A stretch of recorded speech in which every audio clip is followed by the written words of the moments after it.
Preach. My life is basically a bad hair day. I don't even bother like doing my hair anymore because all the curlies. It's just a hot mess all the time. It is what it is today. Is what it is. All right, girlfriend, you ready to get started? Let's roll. Let's do this. Yes. Okay, guys, welcome to today's episode of EmpowHERing Coffee Convos. I'm Jessi, the founder and creative. We're going to start over because I don't even know what I was about to just say. I do not even know what I was about to just say. Whew.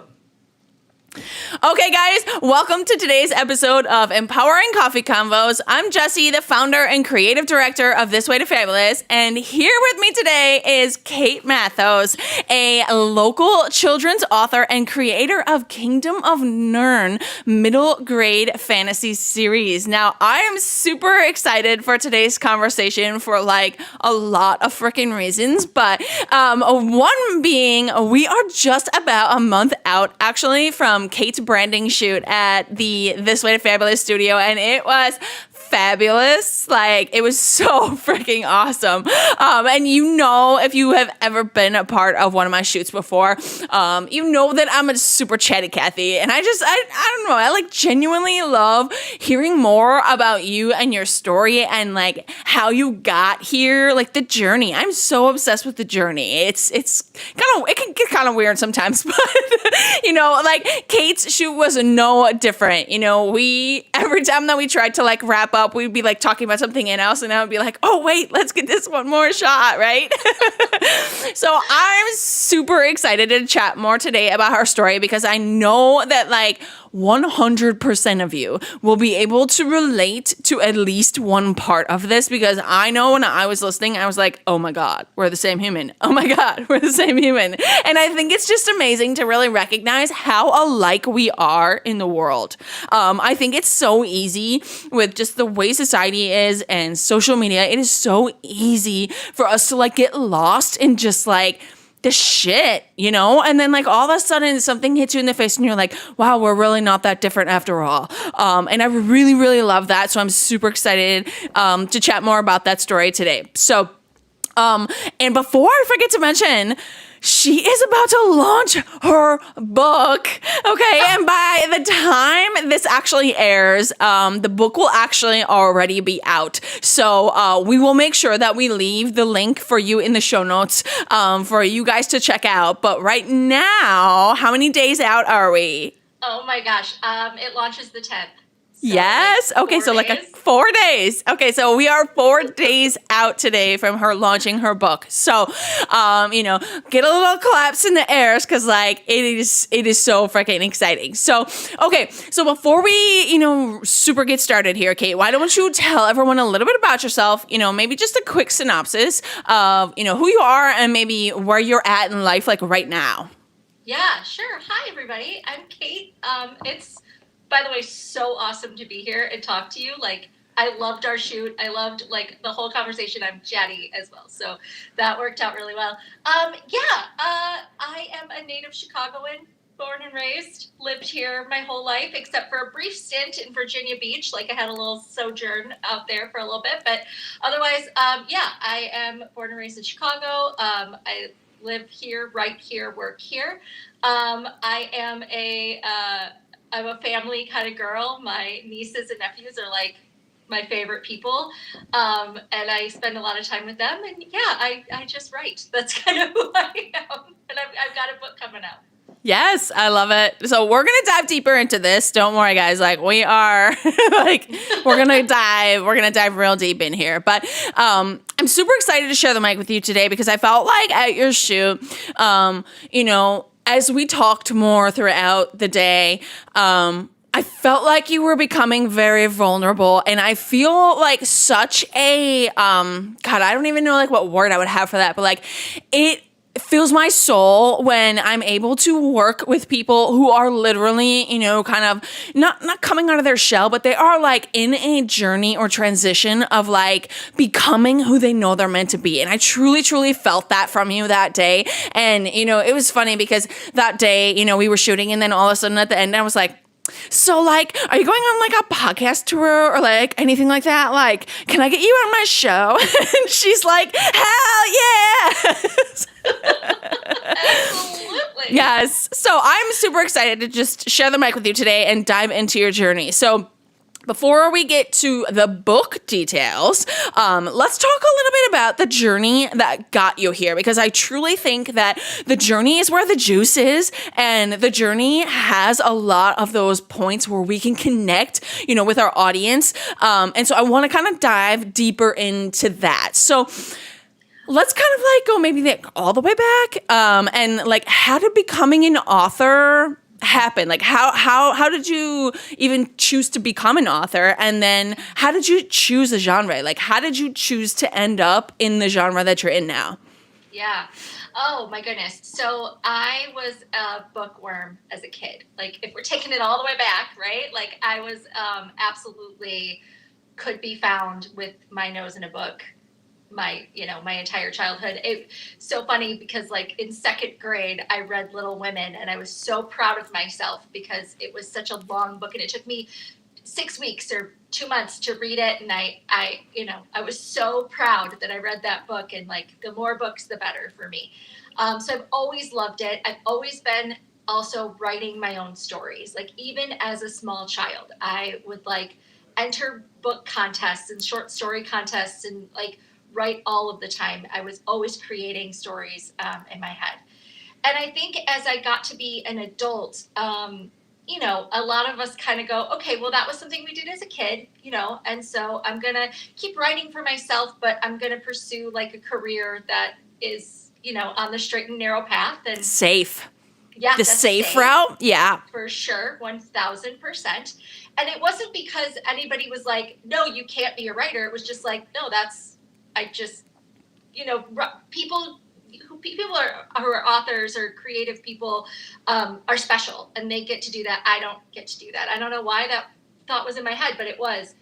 And so, but I kept writing, like, for myself, and what would kind of come out of me, like, speaking about the genre that I write in, is middle grade fantasy. And that's, I think, because my dad read to us a lot when we were kids, and he read middle grade fantasy books to us all the time. So like Chronicles of Narnia was a big one for us. We read all 7 books multiple times. They were his favorites. We read things like The Hobbit, Lord of the Rings. We read things like Tales of a Fourth Grade Nothing, which is not fantasy, but a middle grade book. Yeah. And so, yeah, so that's kind of what comes out of me when I write. So that's the genre that I picked to put this book in. And who knows if I'll write in other genres later on in my career, but for right now, this is where I'm at. Yes, I love that. And like, I think it's just really interesting because I think that, I don't fully identify with that, but I know that a lot of other people do. I am someone who went to college and graduated with the core feeling that I was never going to go the safe route. I was never going to go to corporate. I have never had a corporate job. I never went to an agency. I started my first business right out of college, and I never looked back at that. And I should probably do some like digger deeping of like why I did that. But like, it's really interesting that, you feel like you went the safe route, because I feel like that's what most people do. 100%.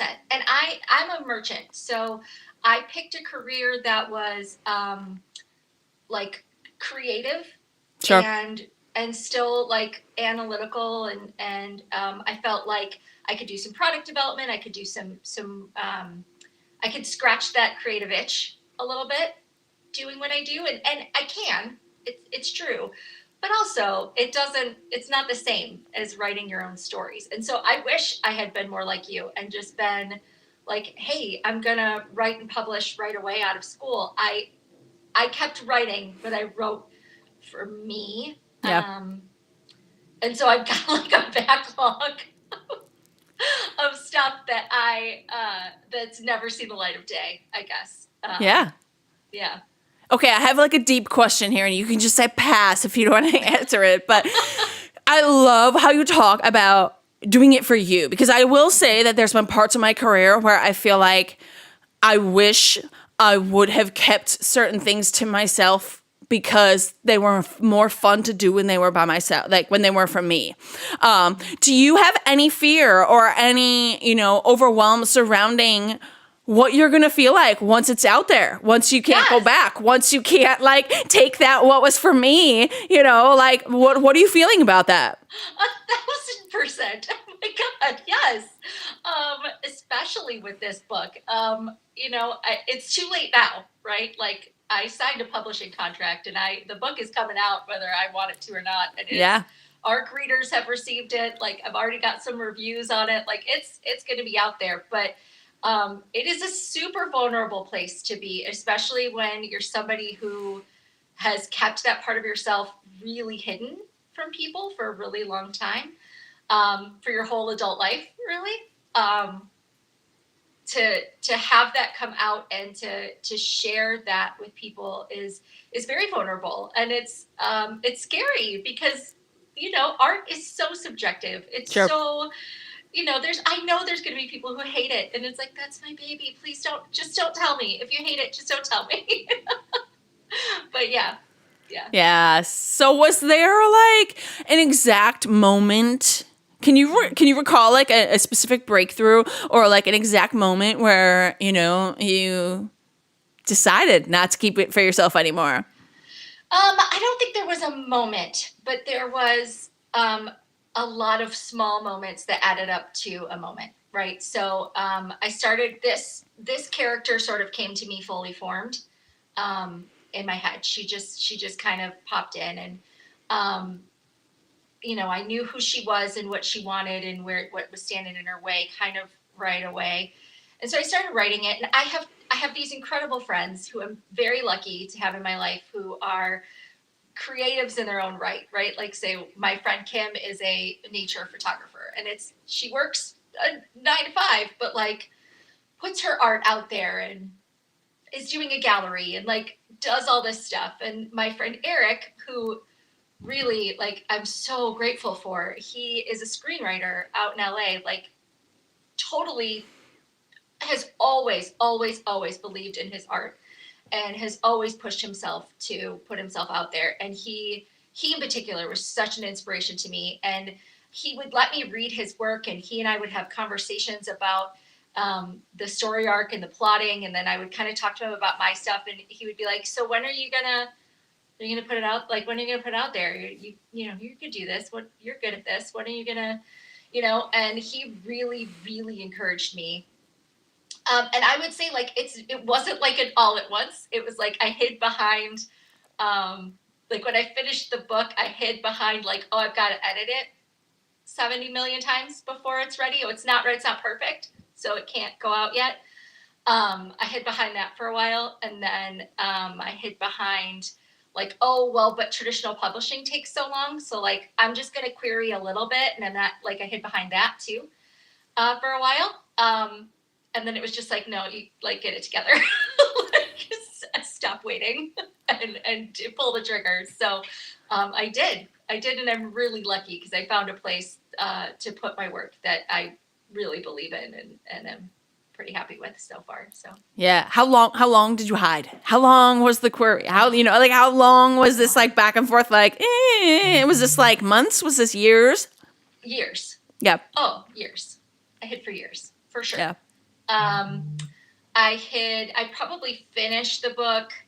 I was going back and looking because everyone keeps asking me, and I was like, man, I thought I finished it 2 years ago, but that's not true. I finished it more 3, almost 4 years ago. And I started writing it right before the pandemic. So long time ago. And then it was well, I'm just editing. I'm going to edit, I'm going to edit forever. And I did, and that's fine, and it's good. But at some point, just get out from behind your computer and send it. So yeah. And then the querying process, traditional publishing, there's nothing wrong with traditional publishing, but it's a very easy place to hide in the query trenches because agents don't get back to you for months and months and months and months. And so it's very easy to be like, well, I sent 3 queries. So like, I don't have to send anymore for a while because I'm trying, right? Yeah. It's a very easy place to hide. Hiding in general is easy. I mean, like we as humans, it is so easy for us to find something to hide behind. It literally doesn't matter what it is. It is human nature to like magnetize toward anything that we can hide behind. And I applaud you for, it doesn't matter how long it took. Every step of that process for you, was you learning and you gaining a little bit more clarity and you gaining a little bit more confidence in all of those things, like had you released it 3 years ago, who knows if you were, like mentally, physically in the place to launch it, like there is a time and a place for everything. And I completely identify with the whole editing till it's perfect thing because like that is a story in my life. And that is like the one thing that I feel like over the years I've gotten a lot better at when it comes to photo editing because I could literally edit the same 10 photos for months and continue to change the white balance and continue to change that. Like I could do it for months. And the reality sets in that like done is better than perfect. We need to keep moving, right? Yeah. Because you're not going to get to the next one until the first one gets out there, right? 1,000%. 1,000%. Yes. Yes, absolutely. Absolutely. Are you already writing a second? Like, are you already ready for like the next one? Yes, that's exciting. I'm working on it. That's amazing. Amber, if you listen to this, she's my publisher. If you listen to this, I am working on it, I promise. she's putting in the reps. I love it. So how long, so I know you said you finished it about 3 years ago, but like how long did it take you to write it? Like how long is that process for you? This one was probably 18 months to write, start to finish. I'm better at writing now than I was at first. Of course you are. Yeah. Reps. Yeah, get reps in, right? 10,000 hours. So from like storyboarding to finished product was like 18 months to write it. And it was mostly about me going back in and like, well, now I want to tweak this section of it and tweak that section of it and make sure that all of the, I went and I took creative writing seminars and I did all of that fun stuff.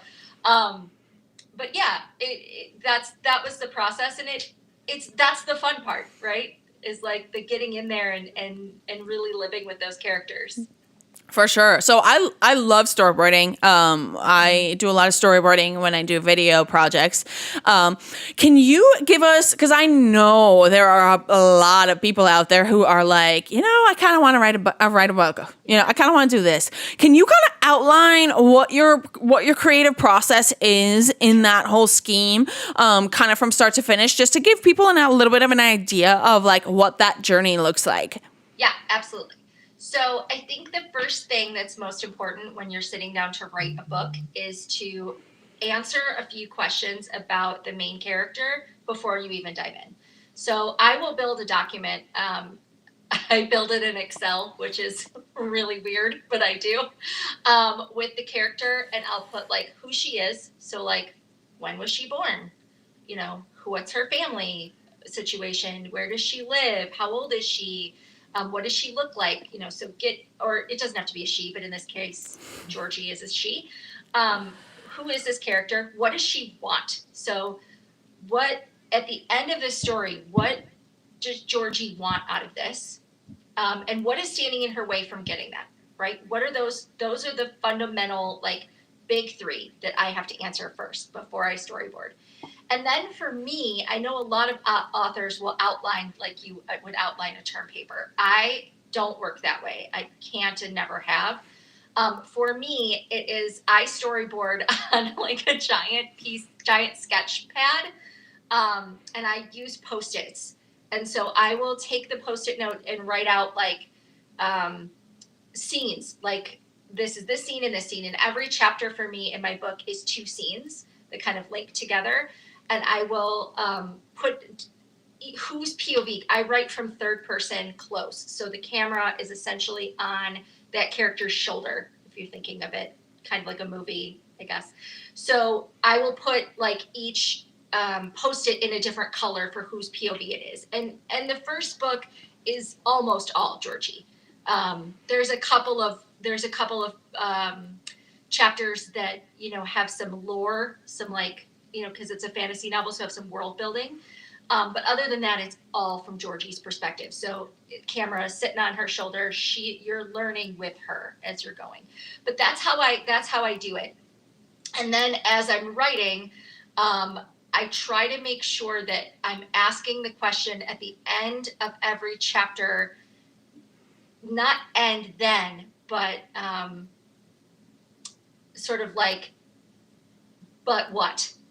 This happened, but then this happened, but not just building on it, but like, what's the twist? How am I going to leave everybody hanging at the end of each chapter as I'm writing? And I think like the final story development edits is I go back through and I look for like, what are the things that are like standing out as symbols, right? So how do I find like, I've built all my action. I've got, you know, it's all rolling kind of the way I want. Everything's like, but then, all the way through, twists and turns. All the characters are making sense. Now I want all those symbols to say like, to ring in the reader's mind as they're going through. So like in this book, arrows are a big thing. So I'll use an arrow metaphor before we actually get to the archery at the end of the book. So that it's like subconsciously tying it all together for the reader. Or quilts is a big one in the book. So like Georgie's got a quilt that she covers herself in. I use sort of comfy quilt metaphors throughout to kind of tie that all together and make it feel cohesive. And then color symbolism throughout. And I like sort of ring that bell, like what does red stand for me in this work? Make sure that it's all lining up and making sense. And that's kind of it. And then it's sort of line edits and it's on its way. That's awesome. I think my brain's going in a million directions with all of that. One, your next branding shoot needs to have Post-its all over the wall. Like, why did we not do that? You know what? Book 2, we will do that. And oh man. All over the wall. Yes, I'll bring my that team. right there. People love that shit. People love that behind the scenes. The next thing that totally comes to my mind is just how similar that is to branding in general. Because when you are branding that character, right? Like everything that you're saying you're doing in that Excel sheet, you are literally building a brand around that character.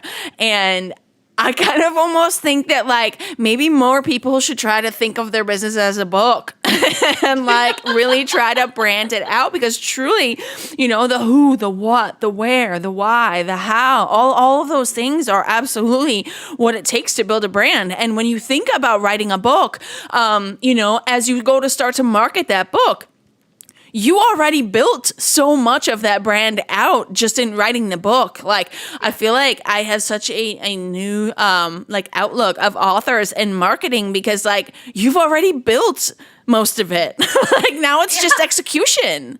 Yeah. And when you're writing it, like if you can do it that way and you can answer those fundamental questions with your main character, first of all, but any subsequent character that comes in, right? Mm-hmm. So like as your character, for me, characters enter the story because where the camera's on Georgie's shoulder, characters enter the story as they relate to Georgie. However, they all have to have their own, who they are, what they want, and what's standing in their way, right? Mm-hmm. So the Excel sheet grows as you're writing. And it becomes like, well, you know, who is Georgie's dad? Who's her mom? What do they want? What are their own motivations? And even if you're not sitting with them and you're not like seeing it through their eyes, they should come fully formed. So then there's less of character edits to do as you're going through, because you're already building that in with the writing. Yeah, and it's so interesting to me because when you're talking about, you're kind of building this map, this tree, like what are all those connection points? And again, it lines up with branding and marketing so much because you're not just connecting the dots between the people in the book. Those connections are also the connection points that will happen with the readers and, with the people who begin to obsess about the series and the character and all those things. They don't just like it because it was well written. I'm sorry, they don't. They connect with it because you pickled out all of those like super small details. And I always tell people that when you're building a brand, the details matter. Like the more gritty the detail, the tighter the connection is going to be. And so like I love how that all kind of like plays into like, how does she connect to him and her, but it's also those connections are like the reader ends up trying to put themselves in one of those shoes, or they're reading about it and they're like, oh yeah, this is me, and then this other character's like, oh yeah, that's Joe, and then that's like, and now all of a sudden that book is their real. I mean, like it is such a cool experience. I love that. I love like hearing all of those details because that just makes so much sense and connection in the entire thing. So outside of your fear of putting it out there and your ability to hide for as long as you can, outside of those things, what was the hardest part of the journey now that you can, because I know that like for me at least, hindsight is 2020. I can look back and be like, yeah, this is what happened because I was not in the right headspace or, whatever. Like looking back, what was the hardest part for you along the way? Oh my gosh. This book is deeply, deeply personal. So the hardest part was facing the end that Georgie has to face, right? So I wrote the book, and I promised as few spoilers as possible because I want people to read it, and I don't want people to be spoiled. But when I set this out, Georgie is dealing with the death of a parent in the outset of this book, and what she wants more than anything is to bring her parent back. And obviously what's standing in her way is the death of her parent, right? And so confronting what that means, and how realistic it is for her to achieve that goal and what it looks like to achieve that goal, right? So does that mean that her parent comes back to life? Is that winning? Or is it winning if Georgie finds peace with what has happened?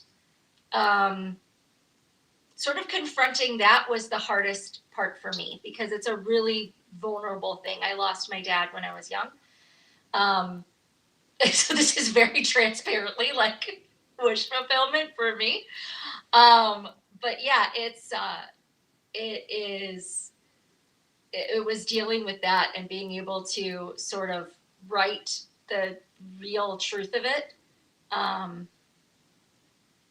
It was really hard. It was a really difficult part. And I changed a lot of it as I got there. I feel like as humans, a lot of times it's very hard to put what we're feeling, or kind of like what we're going through or whatever. Like it's very hard to put that in words.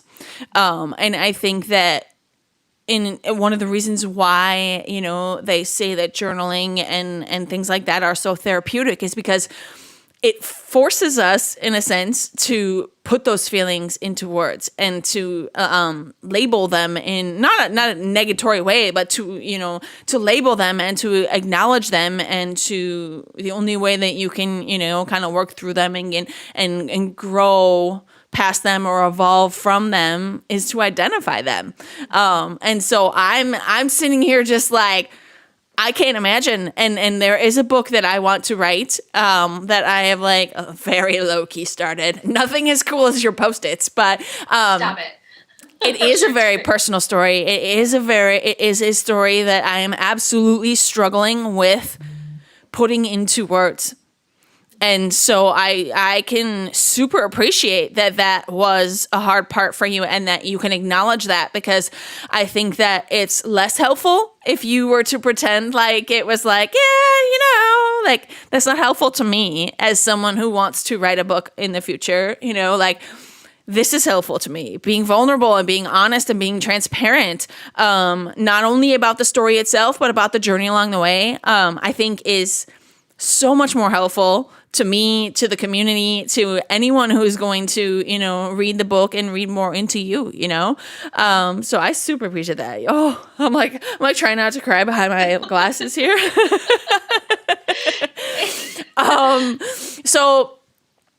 So there was something else you said that I was like gonna go on a tangent about.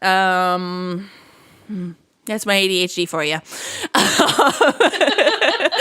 So it'll come back around. I know you mentioned that you changed a lot.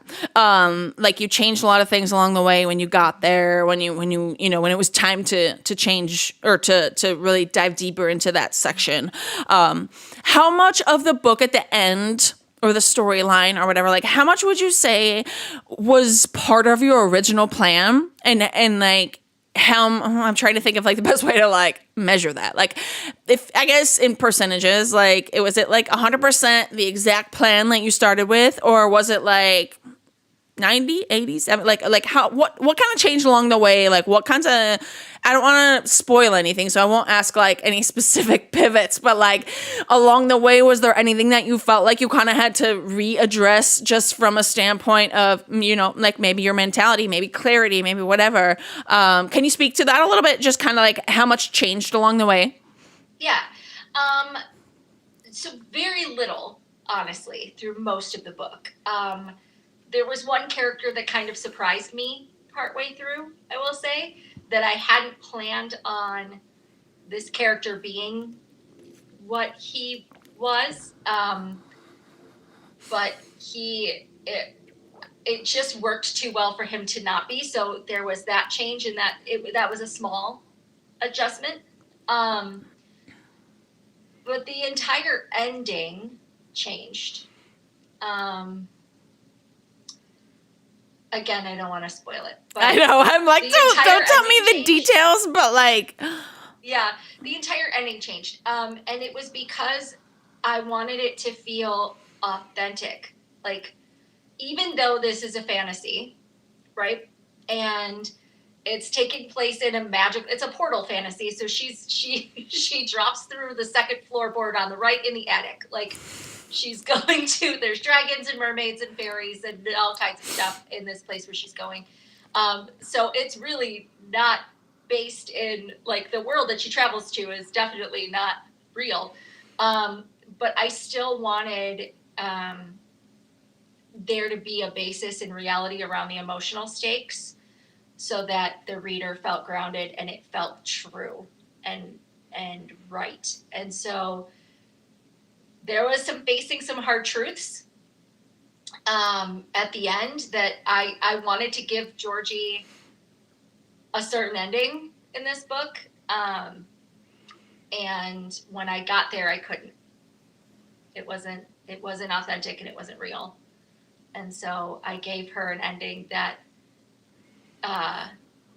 is not as sunshine and rainbows as I had set out for it to be. And is that because is the second book a sequel, or is it will it be totally separate? Oh, it's a sequel. Okay. Yeah. It's a sequel. It starts about a month after the first book ends, so it's right on top of it. And the second book doesn't have as much I'm still drafting, so but it doesn't have as much to do with the first book's core issues, because Georgie has sort of learned and moved past those. Not past them, but she's in a different headspace now than she was when she set out on her first journey. So the things that she's dealing with in this book and the the lessons she's learning are different.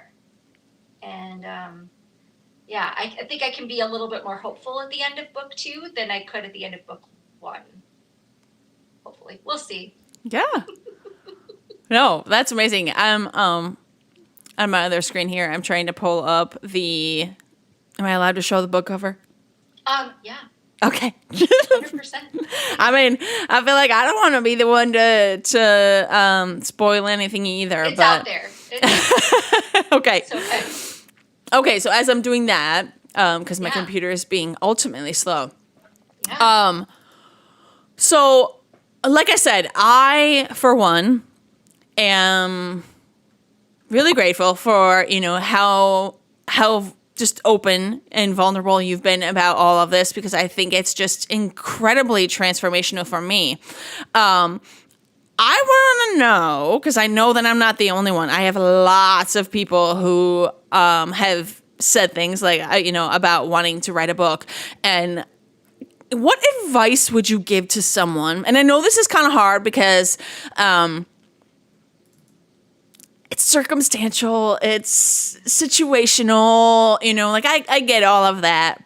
But if it was someone who's maybe in the same phase as me, so they, they're doing something else, they have a career, they have whatever, but they feel like they want to pursue this. Maybe I'm in the beginning stage, very beginning. I'm just kind of jotting things down as they come to me and, keeping them in a Google Doc. But what advice would you have for someone who is in that beginning stage of I think I might want to do this? Yeah. So a couple things. First, I would say, and I don't say this part to be to caution people away, right? I think there's a lot of people who think that they have a book in them, and I don't mean you. I think you do have a book in you. There's a lot of people who think they have a book in them, and they don't, because they don't have the perseverance it's going to take to bring that story to life. And I'm not saying that because I think that I have some sort of superpower. I just mean it's a really tedious thing sometimes to write a book, and it's a really vulnerable thing to put any art into the world. And so it's here it comes. Oh my gosh, there it is. Yes. If you are watching this on YouTube, here is a sneak peek at the cover of her book. We went ahead and photoshopped it right into her photo shoot already. So she already has a couple mock-ups, of what this looks like. And I'm trying to grab one more because there are a couple of these. Every time I see it, I die. So I see it inside of you. I hear it in your voice. And I think that for me is, part of just it all, just the vulnerability and the just pure joy and excitement of it. That for me is I just love that. I take that to heart. I take that so deep. Continue with your advice because I can't find this other picture. So that all said, if you feel like you have a book in you and you feel like you've got this story that you want to tell, I would say to everyone who feels that way and wants to do it, to do it. To find your tribe of people that are going to inspire you and help you along the way, that are going to hold you accountable, the pages that are they're gonna be there to read your work, to give you honest feedback, to push you when you need it, because writing a book is a marathon and not a sprint. And I would say that if you find the right tribe of people, the thing I love most about this whole literary community, this whole writer thing, is that as a merchant in my other job, right? We're fighting over a customer. A customer's going to buy, if they're going to buy a refrigerator, they're going to buy one fridge. And if I get the sale, then that other person doesn't. And that's, oh my gosh, it's my book. Okay, I'm sorry. If I'm going to get the sale, then the other person doesn't. And that's it. That's not true in books. Readers are going to read in their genre and outside their genre. And if they love your book, they're going to love somebody else's. And authors can lift each other up and help each other out. And it's just such an amazing, amazing feeling. So I would say do it, commit to it, storyboard, be ready to be vulnerable and cry over your work because it happens. But like find your tribe of people, because although writing is a very solitary endeavor, it is really important to have a community to support you.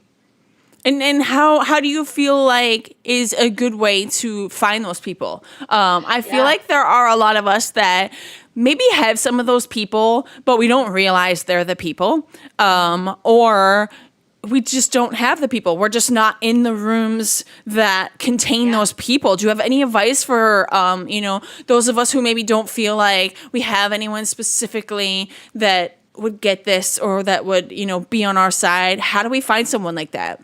Yeah, it's tough. It took me a long time to find people, right? Because, as much as sometimes your friends and your family want to be there for you, sometimes they don't get it. And like, they're not. Most times is what I would say. Not sometimes. I would say most times. They don't get it. I think, I think social media is a great place to start. I think that there's a lot of like Discord servers and writing groups out there on Bookstagram and TikTok and YouTube or whatever that have great writing groups. Meetup has some really great groups. If you're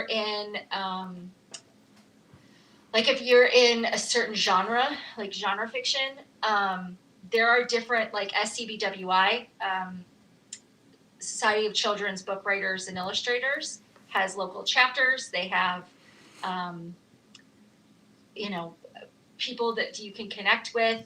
I would look for those people. But like on Meetup, there's like writing groups that are sometimes virtual that you can join.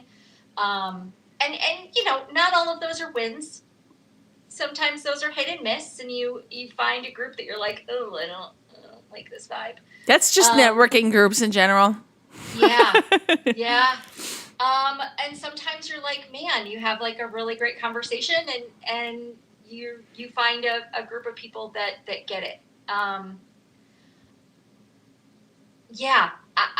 feel like it took me a really long time to find those people. Like my friend Eric, for a long time, the poor guy was like my whole support system with writing for a long time. It's like, I feel so bad for him. Because I would find writing groups and like then have like some really icky things happen in those groups. But he was great. I have another friend who's like doing a review for me that I met through Twitter, I think, that like she's another writer. She lives in another part of the country. I've never met her in person. She's always been open to reading my stuff, and I've always been open to reading hers. But now that I've found a place to put my work, this is kind of the hard part about fiction, is that you have to write it in order to sell it. If you're gonna go the publishing, if you're not gonna self-publish, right? So, but when I found River City Siren Press, who's the indie press that's publishing my book, they have a Discord. Anyone can join their Discord, by the way. You don't have to be an author with them, but like I have this community now of writers who are publishing with them. There's some self-published writers in there. I can bounce ideas off of them. And that's been really, really helpful.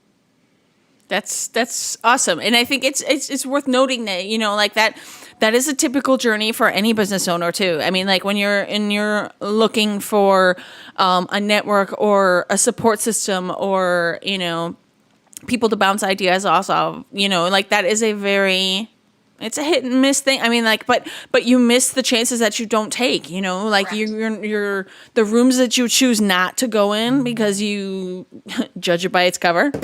Yeah. You don't know. You miss every chance that you don't take. And I think that, for me, that's been a very true tale. I mean, there's been plenty of times where I've been like, nah, and then I regret it. And I'm like, but what if, wondering what if is way worse than whatever is going to happen if you take that chance. 1,000%. 1,000%. And like, yeah, not all of the experiences are great, but some of the experiences are really, really good. And sometimes And the not great ones are the ones you learn from. Exactly. That's what I was just going to say. The ones that are not great, you totally learn from. And you're like, okay, cool. I think that the ones that aren't great, because sometimes you find in creative fields, and I don't think it's just with writing, I think it happens in all creative fields. There's like, and it's so unnecessary, it drives me nuts, but there's this like jealousy that can happen with people who are like, you know, oh, you're writing in my space, and so I'm going to do everything I can to tear you down because I'm not confident enough in myself to lift other people up. There's a difference between giving somebody a critique and like wanting to help them and wanting to tear someone down. And when you find rooms that want to tear you down, it can be really difficult. But you learn so much from those experiences. Like, oh, I would never treat someone's writing or creative expression at all like this, one. And two, I learned how to spot the criticism and critique that is helpful, and that the voices that I want to listen to and the voices that I want to drown out. Because I feel like anytime you putting your work out there, you're going to have voices that are trolls, right? That are not there to be constructive and are not there to be kind and supportive. They're there to just be angry. And it helps you filter some of that out and learn that in those more private, smaller rooms. Yeah, for sure. You start to see those flags. I didn't have a lot of those experiences. I had like 2. But they feel like a lot. When they're shit, they feel like a lot. I feel like I'm talking more about that. Like, no, I had like 2 of those experiences, and everybody else has been like wonderful. Yeah, but like you said, you know, like the bad ones are imperative for moving forward. You can't, like, life is not puppies and rainbows. And if every event or room that you sit in, it feels great, like you're not present. Like you are not actually absorbing or paying attention to what's happening in the room. You're just kind of there, like physically, right. Like you're there, but you're not there. So like I would definitely tell anyone out there who feels like, oh, well, all my rooms are great. A, you're not in enough rooms. B, make sure that you're actually like psychologically and emotionally present, because being physically present and actually being present are 2 very, very different things. Like very. And I know that because I spent 2 years being physically present. Like when I lost my past company and got divorced and all of the things, I was physically there for like 2 years, but I was mentally and emotionally not there. And yeah. Hindsight is 20/20, right? You don't realize that you're not there until someone else is like, what are you doing? 1,000%. Like, absolutely. And you can be if you don't show up with your full self in those spaces, right? And you're not putting your pages forward, and you're not doing critiques for other people. You're just there in the room, you know, having a cup of coffee and a cookie and just kind of sitting there. Like you're not getting anything out of those experiences. And so you're not going to know if it's good or bad until you actually put yourself out there and participate. And for an introvert like me, like that is truly the most difficult thing to do, but it's so worth it. I do want to say something, because I don't want to come off as though we're saying that like you can't just show up and sit in the room, because I will say, you know, in my journey out of that, sometimes getting yourself in the room is the first step. And so if you feel like you are at the phase where showing up is a very big deal and a very big battle for you, kudos to you. Showing up absolutely matters. But I will say that when you are in that season, you are not in the season to be absorbing. You're in the season to physically move, and that's okay. But they're not the same season. So stop trying to fit all the chapters in like one chapter, right? Like it's you have to recognize that each phase and each season has a reason, and if showing up is your reason right now, then focus on that reason. Yes, and you know what? That is a really good point. I thank you for clarifying that, because that's absolutely true.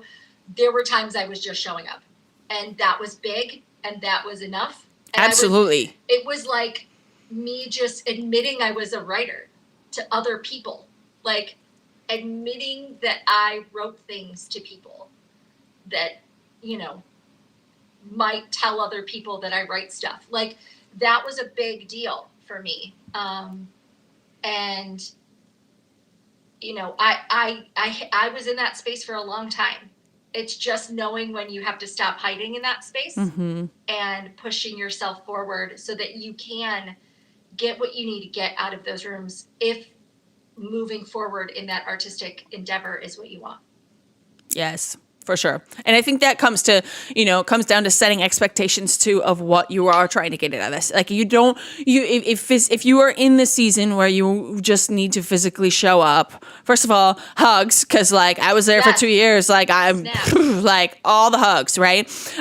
But you have to set a clear expectation that you are in that season and that you are not expecting to put yourself in this room and be able to write a whole book afterwards. Like that, those are just different seasons. And I all the hugs, all the courage. You are doing the damn thing to get, to the next step. And every step is a step, no matter how big, no matter how small, no matter what direction. You could be stepping 5 times back, but you're probably going to leap 10 forward. So like, embrace the journey, embrace the season of the journey that you're in, because truly every season has so freaking much to teach you.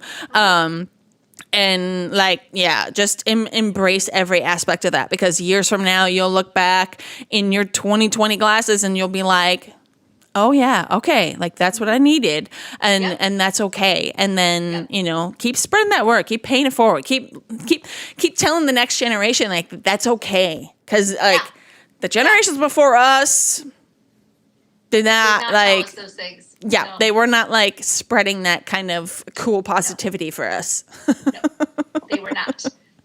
No. I think that's absolutely true, and I think that it's an absolutely valid thing to do. I think recognizing the season that you're in and being really honest with yourself about what season you're in is so important. And I love what you just said. I think it's great. Yeah. And seriously, kudos to you for anybody who's stepping out there and getting their art or their creative anything. Even in the first baby steps, you just shared it with one person, or you just went to one meeting, or you like, bravo. Yes. It is the most vulnerable, difficult thing ever. I just want to encourage you to live in that as you need to, and then know in your heart that don't let yourself hide. Like, know in your heart that you deserve a space in that room too. Yes. Oh, I love that. Oh my God. Okay. So guys, as we, go to wrap this up, I got to ask the burning question, because, this is the question that I set out to build this podcast all around. And that is, being an advocate for really kind of encouraging everyone to define success for themselves and to stop looking outward and on social media and like everywhere else to build a metric for what it means to be successful. So I got to ask the question, before you leave today, what is your definition of success?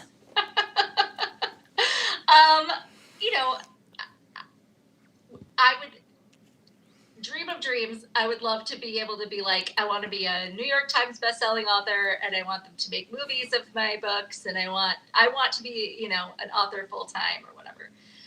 I think that success means different things in different stages of the creative process. And I think that, those early days, success meant I went to the meetings, and then success meant that I finished my novel and I shared it with people. And then success meant that I was brave enough to start looking to put it out there, and then brave enough to find somebody to publish it.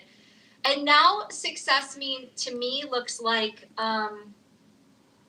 sharing myself with readers and this story with readers and connecting with people. And the more people I can connect with, like the happier and better I'm going to feel about all of this. It's truly like the engine that's keeping me going is talking about the work, is continuing to share this story with people. I'm doing a reading, I think in March with Lurie Children's to give back to CMN. And like, I'm so looking forward to that. Like that looks like success to me because I get to give back using my art. So yeah, to me right now, that is what success is. And I fully expect that definition is going to continue to evolve as this career continues to change and evolve. And I want to be brave enough to continue to take those next steps and the opportunities that open up for me as they do. Yes, I love that you kind of broke that down into pieces instead of it being like just like one thing. It's very much dependent on, variables and situational and so many things. And I think that the one thing I learned along the way, when I started my companies and when I was younger and like the monetary numbers was always the metric and I won't say that like anybody forced me into that, but that's just like what it was. And it was always chasing 7 figures. Like now people are chasing 10 figures. I mean, that's a difference of 15 years. But like, I remember it being such a monetary journey. It was such a monetary chase. And you get to 7 figures and you're like, what now? Yeah. Okay. What now?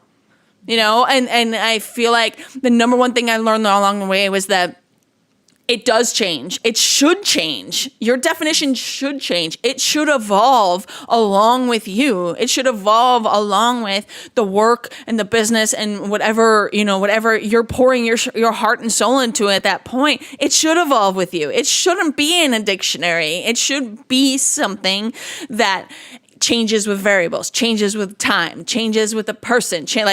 There should be such a like in the dictionary it should say there is none. There is no definition. There is none. Yeah. There's none. I love that. It's different for who you are, where you are, what you're doing. Like I hope in 5 years that the whole trilogy is out and I'm, on to my next thing and people are loving it and reading it and there's more discussions about the work. And that the inspiration keeps coming for me. If I could make writing, it just lights me up so much. So the more I can make it a part of my life, the more successful I feel. Absolutely. And what I'm hearing is that the ripple effect of, each thing, each emotion, each character, each book, each conversation it starts, each inspiration, that is the ripple effect. And I am all aboard the ripple effect train because that is exactly what I am after. I am after the ripple effect of impact. I'm no longer after money. I'm not after social media followers. I'm not after everyone liking me. I am after the ripple effect of making an impact, of having the conversations that not everybody wants to have, of, kind of forcing that encouragement and empowerment to think differently, think outside the box, be creative. There is no one answer to a lot of things in this world. And that is all a part of the ripple effect. So we are driving the ripple effect train here, folks. So Kate, I love this. Oh my God. So thank you so much for joining me today, for opening up, sharing your journey. I know, I, for one, already took a lot out of this. I have emotional on the inside here. So Kate, if listeners are, totally vibing with this, they want to know more. They want to hear more. Maybe they felt connected to you through this conversation and they feel like you are someone that they could reach out to ask you a question about where they're at in their writing a book phase, or maybe they're just thinking about it, whatever. What is the best way for anybody to get in touch with you? Yeah, I'm on the socials, man. So Kate Mathos, author is where I'm at on Instagram. I'm at Kate Mathos on Twitter. You can always DM me. Like, that's fine. I answer almost all of my DMs. I won't say all because, you know, sometimes there's creepy ones and I don't answer those. But I do like genuine, like people who want to talk about books or reading or whatever. Like, I am all for it. Please reach out to me. And yeah, like my book's out soon. So hopefully you'll read that too. And we can vibe about it. Yes, and I will drop all of those links in the show notes below. But where can we get the frickin' book? Because I'm like so excited. Where can we get the frickin' book? Yeah, so Amazon. And then I believe it'll be on barnesandnoble.com too, like bn.com, because they scrape from a place called Ingram Spark, and that is we will be publishing to Ingram Spark. You can always, always, always talk to your library about ordering it in if they don't have it. I love libraries. I say, please support your local library. So definitely, because I'm being published through an indie publisher, we don't have the marketing reach of the big five. But that doesn't mean that you can't get it through a library, or, you know, if you want your independent bookstore to carry it, just tell them. They can order it from Ingram Spark and get it for you. But yeah, and then there's a couple of places locally that I'm working with. I don't have them finalized yet, but I'm working with to carry. And there's one in St. Louis called The Novel Neighbor, who will have several copies. Amazing. Oh my gosh. We are in book launch week. I am so excited for you. I hope that you are freaking excited. Oh so excited. My God. I can't see around my mic here. Okay, guys. Thanks for tuning in. We will chat with you guys later. Stay fabulous. Bye. Thank you. Bye.